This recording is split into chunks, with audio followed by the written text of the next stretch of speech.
I'd just like to say thank you very much for having me in the Women in Agriculture World Summit. My name is Addy Windsor-Clive and I work at Forward Food Tech, and I am the head of funding there. A bit about my career and background is that I've been in 10 years in the venture capital sphere, investing in early stage companies in biotech, clean tech, sort of AI, machine learning. And then after I moved on from there, I moved into the food industry where I had my own business for 2 to 3 years. And that really kicked off my sort of passion of food and agriculture, working as a chef in there and understanding about the supply chain and food wastage. And so off the back of that, I decided to marry the two together of my investment background and my interest in the food industry and sort of love of agriculture and farming, and how put it all together and help the early stage, growth stage companies find the funding that they need to make the change that we see tomorrow in the agricultural industry. So that's a bit about me and my career sort of in a nutshell, but I'd love to tell you more about what we do at Forward Food Tech, our team, and then also give a presentation about what investors are looking for from your pitch deck, the slides you need, and then just a few points and tips about how to get the investment. So if that's okay, I'd love to jump in and share my screen to do the presentation. Okay. Can you see that okay? Is that working? All good, please. Brilliant. Okay, great. Just going to say another quick hello to everyone that's maybe come on just for the presentation. So my name's Addy Windsor-Clive and I'm from Forward Food Tech. And what I'm going to be presenting is pitching best practices. So I'm just going to start off with a little bit about what Forward Food Tech is and what we do. So Forward Food Tech was started by Rob Ward, who's our CEO, about 2-3 years ago. His background is in the agricultural sectors, that he built and grew the first hydroponic field scale strawberry growing system back in his 20s. And then from then, it's moved and built and sold 5 agri businesses, and then moved latterly into a grocery accelerator, which was the first CPG, consumer product goods, seed stage accelerator in the world. And he did that for 7 years and was working more on the B2C side and the retail sector of it, and decided that he wanted to move back up to his original roots of working in agri-tech further upstream. And so for the past 2 years, Forward Food Tech have been helping agri-tech businesses find investment to reach the next level of their growth, and then also to do commercial trials and to commercialize the products and the product fit. So we have 2 sort of sides of the business of what we do. Is that we have one, the technical advisory side, which is work I was saying is about if a company needs to do some beta testing and trialing to get data, to gather the traction, to get on board customers, we can help them with that. What we can also do is, that's the first stage of it, is that we can also provide a commercialization plan and a market fit and make the introductions to their key clients. So that's sort of, we help them from some of the early stages really through the whole business plan, through their growth strategy. So that's one side of the business. And then on the other side of the business is the investment side, which is the part that I run. So I'm head of funding. We're not a fund per se, but we link early stage companies with investors. And so what we do is that we have a sort of network of angels and high net worth, family offices and funds. And what we do is we like to create investor profiles and then create a portfolio of companies that we take around. And basically we do the roadshow, and we're the sort of the sales part of the fundraising team for these early stage companies, because as you all know, everyone needs help in this stage, and what we want to do is to make the change of the future and get these companies funded. And so we link up with investors that want to make real impact and really wants to break into the agri-tech industry and hit their ESG goals and sustainability and sort of tackle climate change as well, which is sort of all linked in with the agri-tech. So then a little bit about us as the team. So we have Damien. So when I was talking about the technical advisory side and the commercialization side, Damien runs that, and Damien sort of prides himself on being from pallet to plate. He is boots on the ground knowledge of farmers, the networks and the whole supply chain and how to fit in and the market fit for products. And then there's myself on the investment side. And so we sort of have the two together to marry up exactly what our USP is for Forward Food Tech, which is allowing companies that are trying to invest into this agri-food tech sector but don't know how to. We take that first sort of level of due diligence out by I stress test the companies from an investment point of view and their teams and their financials and their valuations and pitch decks. And Damien tests them from the other side of making sure they've got a minimal viable product, they've got test data and traction. And so what we do when we're going out to investors is that we've already taken that first level of due diligence out, and we become prepared that for companies to then really pinpoint it, or investors to really pinpoint in on what they want from the companies. And then Rob, I explained about Rob's background and setting up Forward Food Tech, and sort of he helps us between the investment side and the technical side. So he's sort of the umbrella helping us all. And then importantly as well, we have Eliana, which works on the digital marketing side and client relations. And so we have our own podcasts, one for Forward Food Tech, but we also run one called the Soil Health Hub. And we also run clubhouses. And so what we like to see is that we're helping not only investors find the right companies, but we're also helping companies understand the markets they're in and sort of a safe peer-to-peer environment to network or to create this agri-tech network. And what we do as well, alongside of the two, investment side and technical side, we have our own sort of accelerator, non-accelerator called the Leadership Hub. And with that, we have a cohort every year of about 8 companies that come in, which are growth stage agri-tech companies from around the world. And it's a free service, but what it is that it's sort of a peer-to-peer session, group session, where you can talk about the trials and tribulations you have of your companies, and there might be similar situations within the other companies, and it's sort of working through that process and giving ideas and networking and contacts. And with that Leadership Hub, we've managed to have some amazing companies out of it that you might, on our last cohort, you might know Breeder, cattle breeding app platform, It's Fresh, the ethylene capturing technology company. So we've got a new great cohort that have just come in, and we've just kick-started that. So that's sort of a bit about what we do at Forward Food Tech and our team. So I'd love to now jump into talking about pitching best practices. So this is just an overview of what should be in your deck and some pointers and what investors are looking for when you're presenting. So before we even get to this stage, sort of the key things I think for an optimal raise, for when you're really ready to get out there to go investment, is to make sure you've got a very strong business plan. And I know this sounds very obvious, but people can get very distracted as they're going through and chasing after a client, or the client wants something different, so you sort of tailor yourself to them. And it's so important to just stay completely on track and stay on with your growth strategy and just keep your eyes on the prize. Secondly, is to target investors. And so rather than have a scattergun approach and just sort of reaching out to all funds, find investors that are focusing and investing in your area or have similar investments in the sort of subsectors of agri-tech or food tech, because it's sort of, if you don't want to waste your time or anyone else's time if it's just not even in their remit. And second to that is to utilize your contacts, because cold intros, they do work, but it's much harder. If you can find an introduction to an investor through someone, it's much smoother, and there's always this level of trust. And I think with early stage investment, trust is key. Thirdly, data room. So I've spoken to a lot of companies recently, and they're just pulling their data rooms together as they're speaking to investors. If you can have your data room ready to go, it means you can have your initial investor talk, chats, go on to the next level of DD, go into the data room, and it can just all flow smoothly, rather than saying, oh, it's coming, we're in the middle of building it, the process. If you can have it ready to go, it just is short, sharp, and just quick impact is very key, because investors see so many different companies sort of all day, every day. Is to sort of have everything ready to go is just very important. And again, so then going on to arrange investor meetings for a certain time period. And what I mean by this is to have everything, all your initial investor meetings lined up in the space of, let's say, a month.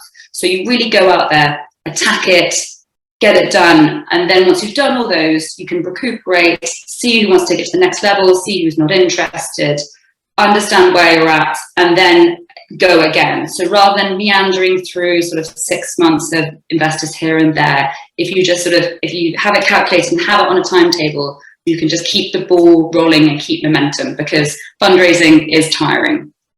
And then the last point is allow an extra 3 months on your raise. Just give or take, is that everyone thinks that you might be able to raise in 3 months. And some people do, and some people, raise in an hour on Crowdcube and these other funding platforms.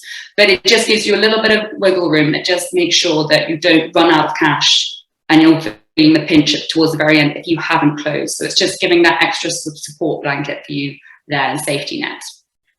So getting on to, and so key things to remember in the presentation. So be confident. And I know, again, this just sounds very obvious, but people, when they're investing, or investors when they're investing into early stage companies, they're investing into you as the founder and your whole team. And if you're your own best cheerleader, so you have to be the confident one selling it, believing in it, selling the idea and dream of your product and business.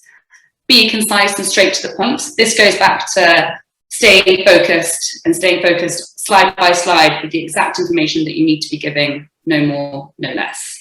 Know your numbers. This is just about financials, is that you see it all the time, is that when you're being grilled about it, it's just to have answers and to just know your cap tables inside out, your revenue streams, your profit and loss balance sheets, all of it, just have very good grounding, solid grounding on it. And then lastly, know your investor, is to have done a bit of research about your investor, about what sectors they're in, their interests, and if they've read any research papers or there's any sort of news articles or interviews about them. It's always good to have a background about who you're speaking to.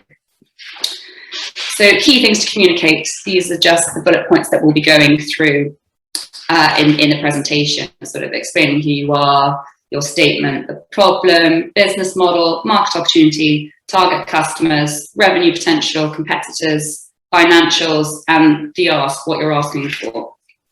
So let's start. So this is slide 1 of what your deck should be looking like. The intro slide, sort of company background. This, define your company in 1 sentence. I cannot tell you how important this is, that I see so many pitch decks and I still don't quite grasp exactly what they're doing. And it seems very obvious to you as a founder because you live and breathe your company. And you sort of automatically think that everyone else completely understands it and completely lives and breathes it as well, but they don't. And so to have a 1-line sum up of exactly what you do sets the precedent for the whole of the rest of the presentation. The problem. So describe the problem that you will be facing and tackling, whether it's to your customer or to your end consumer and the current issues that they face. I mean, it could be, for example, of what the industry that we're in is sort of food wastage and supply chain, labour shortages on farms, is to just address exactly what that problem is that you will be solving. The next is your solution. So with this is to state what your product is and exactly what you will be, how you'll be addressing solving this problem, and to give examples of trial data of what your product does, and a case study I think is very important here. So not only can an investor see what your product is, but also see how it's been implemented in the market, or at least been implemented in trials. Next one is intellectual property. So this is the most important, or one of the key things that investors look for, along with sort of management teams and product fit, is how defensible is your product in terms of patents. And a lot of what I see specifically in the agri-tech industry is that people aren't putting patents out there, but there are trade secrets.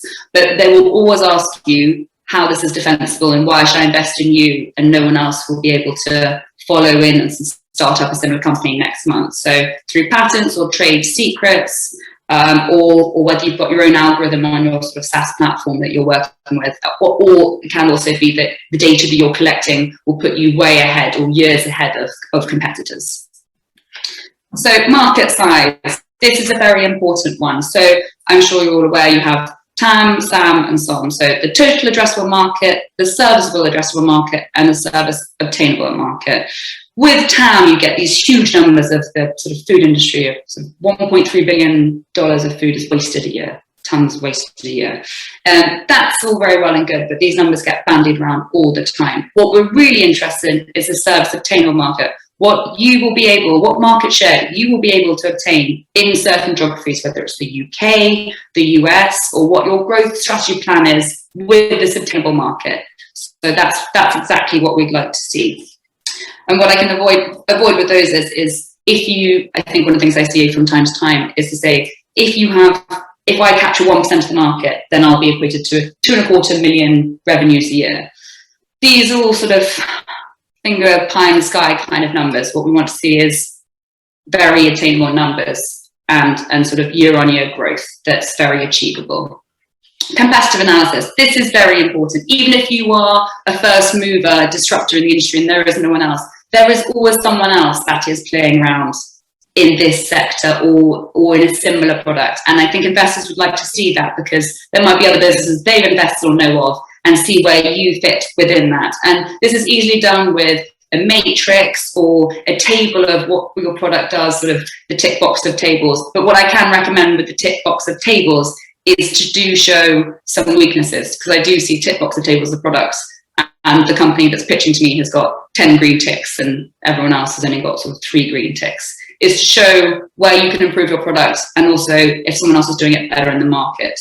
It's not a sign of weakness. Investors do like to see that there are other people doing sort of similar things or something else to work towards that you could build into your product sort of application or portfolio.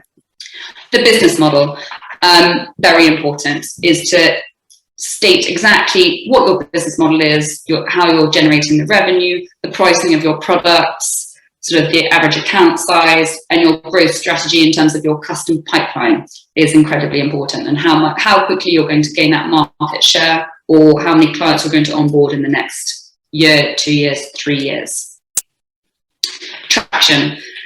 This goes back to my point about the case studies, is that if you've got a minimal viable product, or beta testing is to show that there is a product fit in the market, and that it's incredibly important with farmers, I think, with traction, is to understand that they will be using it, that they will be using this technology going forward, and that they're happy to move from traditional farming methods to potentially digitizing and modernizing. And so having traction and having the sort of trial data is very important, and it just gives another sort of safety net to investors to know that your product there is a product fit in the market, and that there's an opportunity to be had. So financials, going back to my point of know your financials, it's just to exactly have the grounding on it. So your cash flow, when you're going to become break even, and also what your burn rate is from this raise. So you have this raise, and what we like to see is at least an 18-month runway, just sort of starting, and to make sure that you're not doing this and then doing this raise and then having to raise in 6 months' time because you've run out of money, is to have a good forecast of revenue coming in, your next raise. And the one thing I can say is, I know everyone's always focused on this raise, but you have to be looking ahead to what your next raise will be and the milestones between here and that next point. So team is the most important bit. Like I was saying in the beginning, is that your product and your team and your market fit are the most important thing to investors. So you as your founder have to have the background in the product that you're working with, but also to build the team around you that the investors feel comfortable investing in, and feel, going back to my point about trust, is what they feel safe in the team. And so your founders and your core team, is good to have that structured on one slide, and then also to have your board or NEDs or advisory board also in there to show that you have industry experts and strong networks within there to then build out, going back to your growth strategy and your business plan, is that you have the team and support around you to get to that next stage. Then finally, the last slide, which is the most, again, that's the key one, because that's exactly what the investors are here for, is the ask. So you want to be able, how much you're going to be raising, your use of proceeds, so they want to know what the money will be going towards, and how long, going back to the burn rate, exactly how long this is going to last you. So a nice way of putting this is, if you don't want to put exact numbers or the breakdown of $1 million, you want to say 250 for sales, another one for product development, is to do a pie chart of just a rough idea, so investors can visually see what the money will be broken down to and going towards, but you don't have to put specific numbers onto it. And then valuation. Valuation obviously it's up for negotiation, but it's a starting point that investors can work off. And I think I see this a lot, where people don't put their valuation on, or they think that it'll scare it off. But investors are always open to negotiating valuations and understanding more of it. This will happen as you go further down the due diligence route and when you get to term sheets, but they're not always set in stone, but they like to know what they're working with. And then sort of the final thing, this is UK specific, but whether you're an EIS or an SEIS eligible company, or whatever the tax scheme relief might be for your relevant country, is always interesting to put on there as well, so that companies and investors know that there's an option there, or that it's a viable opportunity. So that sort of sums up pitching decks and best practices. And all I can say is good luck with your presentations, and I hope you get investments. There we go. Oh, sorry. Can you hear me? Yeah, I can hear you loud and clear. So thanks for a very interesting presentation, and I'll say that bird's eye view of how to raise funds and investments. So it was really, I'll say that, very useful for our audience.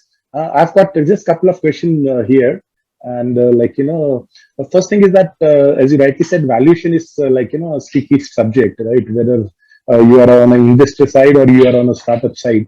So can you share some rule of thumb that in case somebody wants to value, right? So whether they should say 5 years of estimates for discounted cash flow, or what factors they should be considering, right? 60%, 50%. So that would help. So yeah, exactly. So I mean, the sort of the standard industry thing that you see at the moment is that for your seed round, and it's a little bit different for your Series A, is that people are giving away 20% of the company.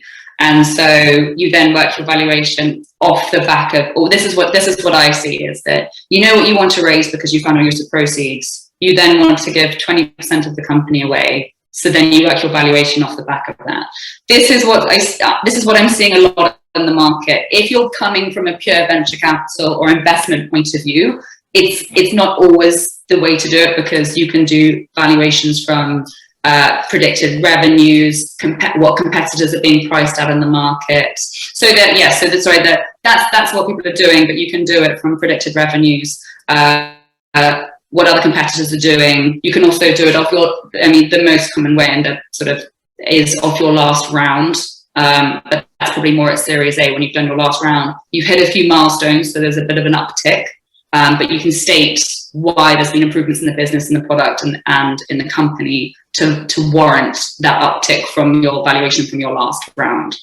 So there are a few different ways of doing it, but I think at the seed stage, I'd work on the norm seems to be 20% for the amount that you want to raise. Perfect. That's very interesting. Now, the second and the last question for you would be I would like to understand investors' perspective when they see a single strong founder, or they see a single strong founder and couple of I'll say that supportive co-founders, and then they see 3 or 4 co-founders. Where do you see that investors are more inclined to put their money? Well, I think you definitely don't want to have just one single co-founder, because I think it's that thing going back to sort of key man. If something happened to that founder, then the whole company is based upon it, and that's the worry, is that you do want to have a bit of an even keel, that you have at least 2 people in there. But then again, I don't think you want to go up to having 4 co-founders. That you sort of, how I see it in the companies that I've looked at, is that you have 2 founders. One is sort of the ideas, the get up, the go, and then the other side is the steady, even getting the business plan, getting it done. So you have the 2 complementary. It doesn't always work out, because some of what we see with seed companies is that, what I've worked with a lot, is that you're commercializing sort of intellectual property from research institutes. So you do get sort of 2 sort of CTOs or sort of researchers, but then it's part of that advisory board side to bring in potentially another person that's going to provide that sort of structure and business side of it. So you've got the ideas and the product, and then you've got the business side of it to really even it out. That's what we'd really like to see. Okay, just follow-up question on the same. So when you say that couple of founders, so do you see them to be a little bit more different, just on the, I'm saying, not as the risk-taking capacity, but also the functional level? Or it is okay to have this similarity in the function, but maybe just balancing each out? Yeah, I think you 2 normally, when you've got founders together, is that they've been working together on a project from somewhere else, or they've come together on this project. So they might be very similar. But I think what they want to see, an investor wants to see, is that there are different strengths with each person, and so it doesn't matter necessarily that you have the same sort of similar backgrounds, is that you're covering all aspects and bringing everything like a rounded package to the table that is safe for investors to invest in, rather than completely just sort of doing technology side of it, but not really having any business acumen or understanding of how to grow a company, which is essentially what needs to be done at this stage. Perfect. That's a great answer. In fact, actually, I'm working with one company in which actually, like, there are two co-founders. One is 60 plus and other is 30 minus, right? So in fact, they balance each other so well.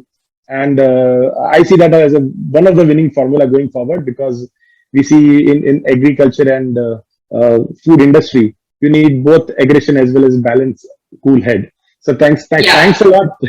thanks a lot for a really interesting and I'll say that insightful presentation. I'm pretty sure our audience would have loved it.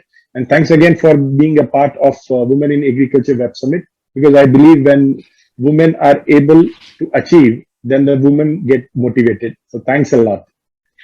Absolutely, and thank you so much for having me. It's been a real pleasure to speak and to be amongst all of the other amazing women that are speaking at this summit. Thank you so much, Deepak.